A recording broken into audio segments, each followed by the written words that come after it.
और चीन को दी है ये बड़ी धमकी। ये कह दिया है कि नहीं हटे तो मरने के लिए तैयार रहो। मजीद ब्रिगेड चीनियों पर हमला करेगी, ये साफ तौर पर चेतावनी सामने आ गई है।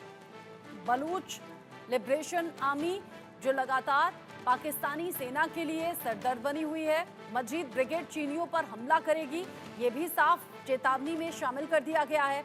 जो पाकिस्तानी फौज है उसकी नाक में दम करने का काम इस वक्त बलूच लिबरेशन आर्मी ने किया है और सीधे तौर पर चेतावनी पाकिस्तान और चीन को दी है ये बड़ी धमकी। ये कह दिया कि अगर नहीं हटे तो फिर मरने के लिए तैयार हो जाओ। बलूच लिबरेशन आर्मी का पाकिस्तान को फरमान भी सीधे तौर पर सामने आ गया है। जो अभी गदर मचाया हुआ है बलूच लिबरेशन आर्मी ने, उसमें एक और बड़ा अपडेट जानिए। बलूच लिबरेशन आर्मी का पाकिस्तान को फरमान, चीनी नागरिकों को पाकिस्तान छोड़ने का फरमान है। बीएलए को सीधे सीधे धमकी दे दी गई है, चीनी नागरिक मिले तो कत्ल कर देंगे, चीनी नागरिक तुरंत पाकिस्तान छोड़ दें। ये बीएलए की तरफ से यानी कि बलूच लिबरेशन आर्मी की तरफ से कह दिया गया है। बलूच आर्मी ने स्पेशल यूनिट भी बनाई है।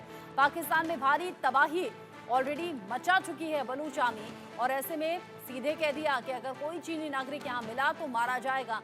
70 से ज्यादा लोगों की हत्या हुई थी, जिसके बाद ये विद्रोह की अग्नि और ज्यादा सुलगती हुई बढ़ती हुई नजर आ रही है। बलूच लिबरेशन आर्मी जो अब ये कह रही है कि अगर कोई भी चीनी नागरिक यहाँ पर मिलता है तो उसे खत्म कर दिया जाएगा। जो स्थिति अभी बनी हुई है, बलूच लिबरेशन आर्मी ने सीधे तौर पर पाकिस्तान को धमकी दी है, चीन को धमकाया है। ड्रैगन पर कैसे बरसेगा बारूद, अब ये भी जान लीजिए। बीएलए की चीन और पाकिस्तान को सीधे तौर पर धमकी, जिसके बारे में अभी हमने जानकारी आपको दी। चीनी नागरिकों के लिए बीएलए की नई ब्रिगेड अब यहाँ पर तैयार नजर आ रही है। दरअसल सीपीईसी प्रोजेक्ट है जिसको लेकर लगातार विरोध हो रहा है। सीपीईसी प्रोजेक्ट को दहलाएगी मजीद ब्रिगेड। खैबर पख्तूनवा पुलिस ने सीपीईसी यूनिट बनाई है, बलूच आर्मी से पिट रही है यहाँ पर सीपीईसी पुलिस यूनिट। किसी भी तरीके से यहाँ मुकाबला करने के लिए उस तरीके से सक्षम नहीं जितना ज्यादा ताकतवर यहाँ बलूच लिबरेशन आर्मी नजर आ रही है। संवेदनशील साइट्स पर कमांडो तैनात किए गए हैं।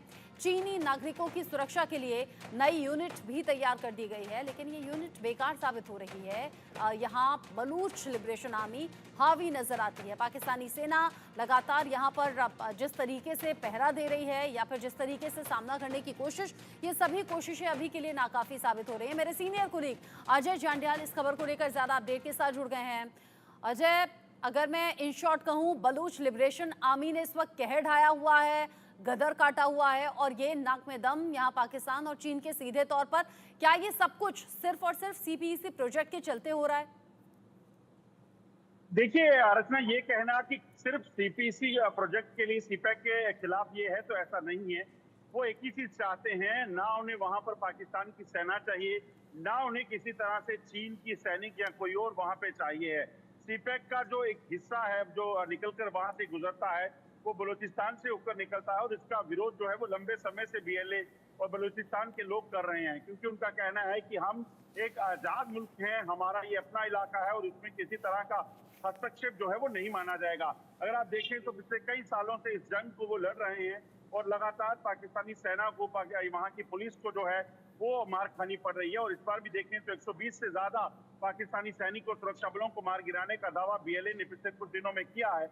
उन्होंने बताया कि कैसे उन्होंने मल्टीपल लोकेशंस को अटैक करके उनको मारा है। और अब जब नई चेतावनी दी है, उस चेतावनी में जब ये कह दिया गया कि अभी तक तो सिर्फ पाकिस्तानी सेना को निशाना बनाया जा रहा था, पाकिस्तान के सुरक्षा बलों को निशाना बनाया जा रहा था, मगर अब चीन के नागरिक या चीन का अगर कोई सैनिक वहां दिखता है तो उसको भी नहीं बख्शा जाएगा।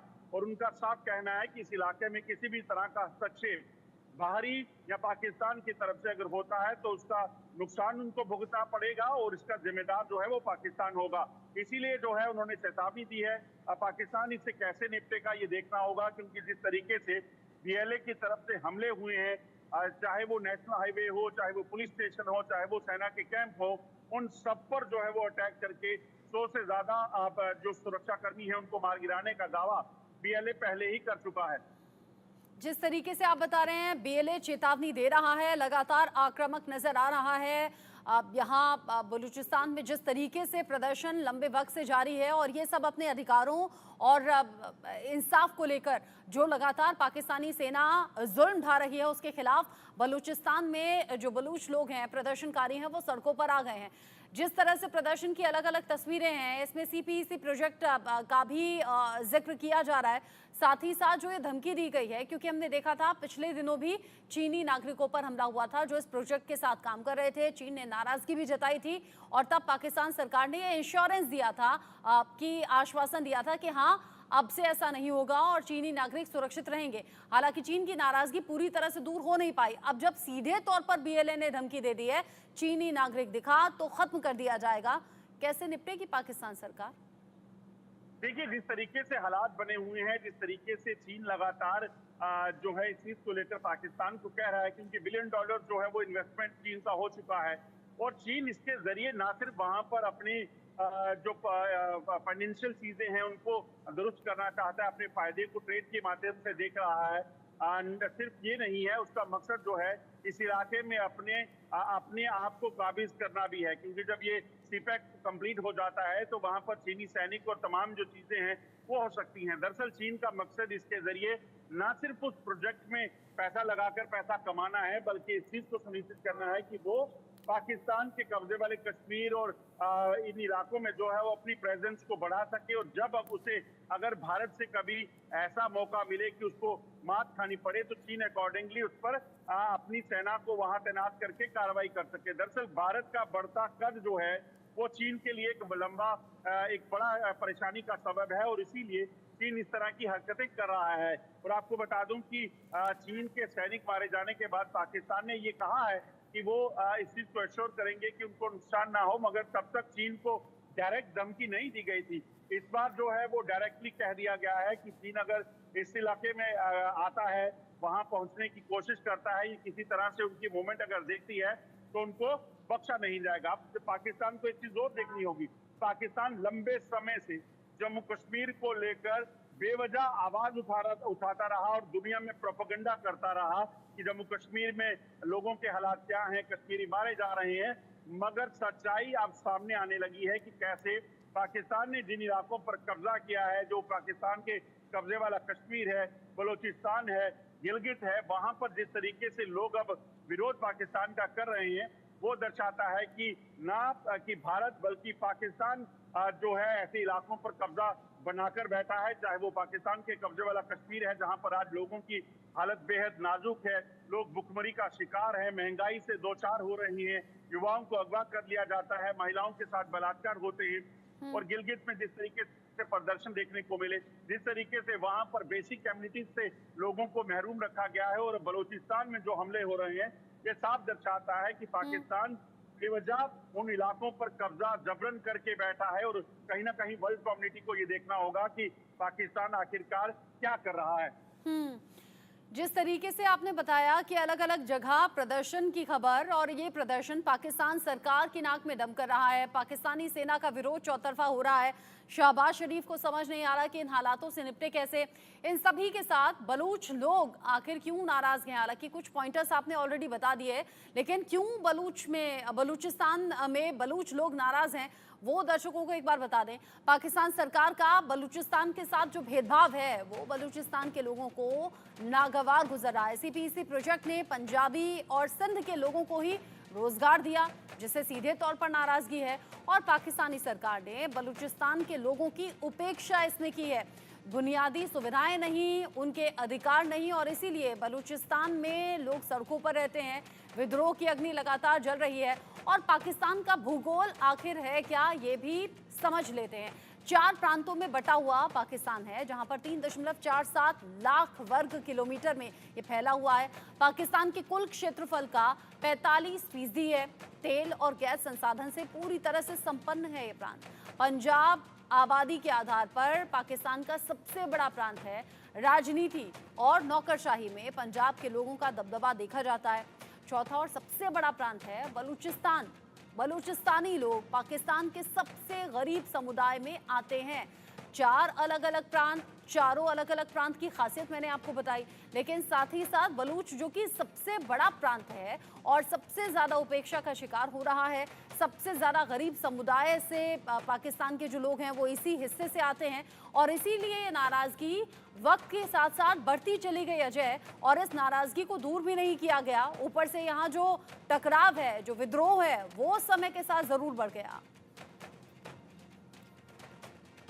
रचना, तो जब जब भारत बार बार इस चीज को कह रहा था कि पाकिस्तान के कब्जे वाले कश्मीर में हालात खराब हैं, वहां के लोगों के साथ बहुत बर्बरता बरसाई जाती है, महंगाई से दो चार हो रहे हैं, लोग अगवा हो जाते हैं, जब उनको बेसिक चीजें पाकिस्तान नहीं दे रहा है, तो भारत जब उन तक पहुंचा चाहता है तो पाकिस्तान जो है इस पर अपना रोना शुरू करता है।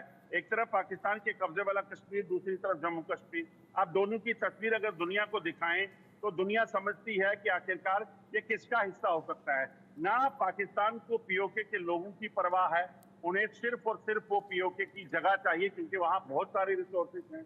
ना उसे बलोचिस्तान की परवाह है क्योंकि वहां के लोगों की हालत जो है, बेसिक कम्युनिटी जिनको नहीं दी जा रही होगी, एक सरकार नहीं दे पा रही है, एक मुल्क नहीं दे पा रहा, तो उसका मकसद साफ है कि उनको लोग नहीं चाहिए, सिर्फ और सिर्फ वो इलाका चाहिए। इसी तरह से गिलगित का हाल है। दरअसल ये चीजें पाकिस्तान ने खुद ऐसी की हैं क्योंकि वहां पर जबरन कब्जा तो रखा, वहां के लोगों को मरने के लिए छोड़ा, लोगों को बेसिक कम्युनिटी नहीं दी। और जब लोग इस चीज का विरोध कर रहे हैं, और विरोध अब इस कदर हो चुका है कि वो कहते हैं हमें पाकिस्तान से कोई लेना देना नहीं, वो नहीं चाहते पाकिस्तान वहां रहे, इसी वजह से तो हमले होते हैं, इसी वजह से पाकिस्तानी सेना, पाकिस्तानी सुरक्षा बल, पाकिस्तानी सरकार के लोग अगर वहां जाते हैं, और अब चीन का भी विरोध होने लगा है, तो इसके पीछे वजह यही है कि जब आप लोगों को किसी तरह की कोई सहूलियत देने में नाकाम रहे, जब उस इलाके पे कब्जा रख के जबरन उनको आप ह्यूमन राइट वायलेशन कर रहे हैं, ना उनको खाने पीने को चीजें हैं, ना उनको बेसिक सुविधाएं हैं, तो फिर आप किस चीज को लेकर कब्जा कर रहे हैं, किस चीज को लेकर अपना कब्जा जताते हैं, किसी चीज को लेकर लोगों का विरोध है। और अब विरोध जो है वो बड़े लेवल पर चला गया है। अब ये जो पाकिस्तान में अलग अलग इलाके जो बटे हुए हैं, अब उनकी आवाज सही मायने में यही है कि अब पाकिस्तान नहीं चाहिए। अब वो अपनी जिंदगी खुद जीना चाहते हैं, वो अपने रिसोर्सेज का इस्तेमाल करके अलग तरह से आगे बढ़ना चाहते हैं और अपने बच्चों का पालन पोषण करना चाहते हैं, अपने लोगों की भलाई चाहते हैं।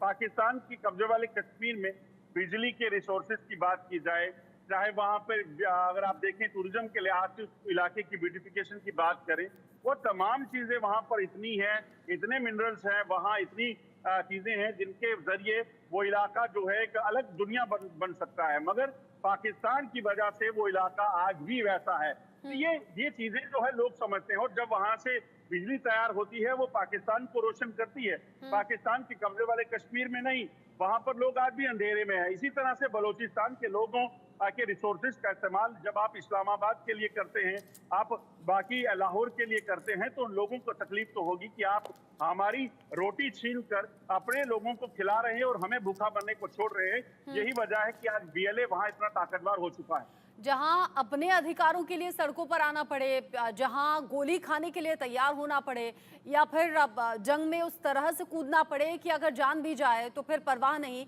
ये अपने अधिकारों के लिए है जो बलूच लोगों की तरफ से हो रहा है। अजय, इसका मतलब ये है कि जो वक्त वक्त पर विश्लेषक हमारे साथ में जुड़ते हैं, जानकार हमारे साथ में जुड़ते हैं और जो कहते हैं पाकिस्तान में जो हालात हैं अभी, खंड खंड हो जाएगा पाकिस्तान, टुकड़ों में बढ़ जाएगा पाकिस्तान, तो ये सब क्या उन्हीं बातों के इंडिकेशंस हैं? क्योंकि जो अपनी जान की परवाह नहीं कर रहा, अपने अधिकारों के लिए, अपनी सुविधाओं के लिए। हाँ देखिए, बिल्कुल जिस तरीके से आप देखें तो एक समय में बांग्लादेश अलग हुआ था, उसमें भारत का अहम रोल रहा था, और इसके पीछे की वजह ये थी कि भारत हमेशा शांति के साथ, भारत हमेशा इंसाफ के साथ जुड़ा रहा है। आज भी अगर आप देखें तो रशिया यूक्रेन की युद्ध चल रहा है, चाहे इजराइल हमास का युद्ध चल रहा है, तो भारत की तरफ से एक ही चीज कही गई कि बातचीत के जरिए शांति बनाई जाए, मगर ऐसा पाकिस्तान नहीं सोचता। पाकिस्तान आज भी अफगानिस्तान और अमेरिका का जब युद्ध चल रहा था तो पाकिस्तान ने लड़ाके वहां पे भेजे थे, टेररिस्ट वहां भेजे थे लड़ने के लिए। पाकिस्तान जम्मू कश्मीर की बात करता है कि कश्मीर के लोगों का बड़ा हिमायती है, मगर कश्मीर में पाकिस्तान की तरफ से आतंकी भेजे जाते हैं। आम कश्मीरियों का जो लहू बहता है उसके पीछे पाकिस्तान है। तो यही वजह है कि पाकिस्तान किसी का हिमायती नहीं हो सकता, इसीलिए पाकिस्तान आज खंड खंड हो रहा है। बांग्लादेश के बाद आप देखेंगे बलूचिस्तान हो, गिलगित हो, पाकिस्तान की कब्जे वाला कश्मीर हो, पंजाब हो, हर इलाके में इसी तरह से आवाज उठ रही है। प्रदर्शनों का दौर जारी है। जब चुनाव होने वाले थे तो सोचिए इमरान खान की कुर्सी को टॉपल करने के लिए न सिर्फ गिलगित बाल्टिस्तान और पाकिस्तान के कब्जे वाले कश्मीर से आवाज उठी, बलूचिस्तान से आवाज उठी, बल्कि इस्लामाबाद में प्रदर्शन हो रहे थे।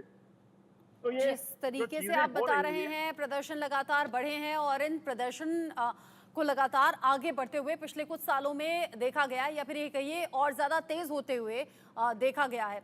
जिस तरीके से पाकिस्तान में अलग अलग जगह प्रदर्शन हो रहे हैं और मांगे सिर्फ इतनी ही है, बुनियादी बेसिक चीजें उनके पास नहीं है, उनसे उनके अधिकार छीने जा रहे हैं और चीन पर पूरी तरह से आश्रित है पाकिस्तान, कर्ज तले दबा हुआ है पाकिस्तान। पाकिस्तान का इतिहास इस बात की गवाही देता है अजय कि वहाँ आवाम को मरने के लिए छोड़ दिया जाता है, बुनियादी सुविधाएं तक उन तक नहीं पहुंचती और जो हुक्मरान है वो सिर्फ अपनी जेबें भरते हैं। और मौजूदा स्थिति में भी यही हो रहा है। शायद इसीलिए बार बार इमरान के समर्थक और ज्यादा भड़क जाते हैं, किसी उम्मीद में शायद।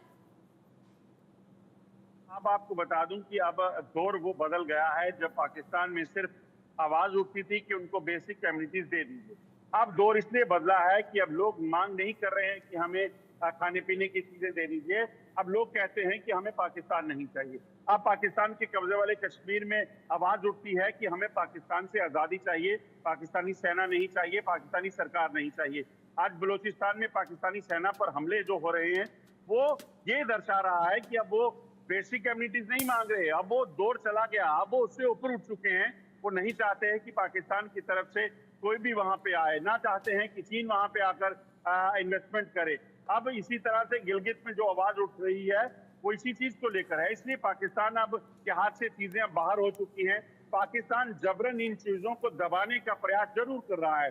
बलूचिस्तान में लगातार पाकिस्तान सेना को बढ़ाने के प्रयास इसलिए किए जा रहे हैं ताकि इस आवाज को दबाया जाए, कहीं अंतर्राष्ट्रीय समुदाय इसको सुने ना। इसीलिए पाकिस्तान के कब्जे वाले कश्मीर में जो भी नेता आवाज उठाता है, जो भी युवा आवाज उठाता है जुल्म और सितम पर, उसको मार दिया जाता है, उसे अगवा कर लिया जाता है। तो अब आवाज जो दब जाए उस चीज को लेकर पाकिस्तानी सेना प्रयास कर रही है और लोग उससे ज्यादा बढ़कर मांग नहीं कर रहे हैं कि आप हमारे लिए कुछ करिए।